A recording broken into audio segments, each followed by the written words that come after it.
Hello everyone, welcome to Mambalam Maami's kitchen.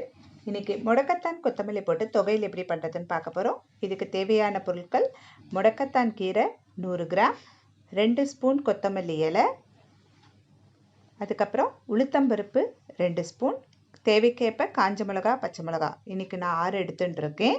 அதுக்கப்புறம் 100 gram தேங்காய், 2 piece பெருங்காயத்துண்டு, நெல்லிக்காய் அளவுக்கு புளியை தண்ணியில் ஊற போட்டு எடுத்துக்கிறேன்.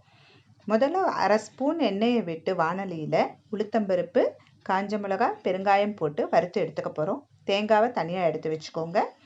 அதே வாணலியில் நம்ம முடக்கத்தானியும் போட்டு கொஞ்சம் ஃப்ரை பண்ணி எடுத்துக்க போகிறோம். அந்த மாதிரி பண்ணினா கொஞ்சம் மொறுமொறுன்னு உங்களுக்கு வந்துடும்.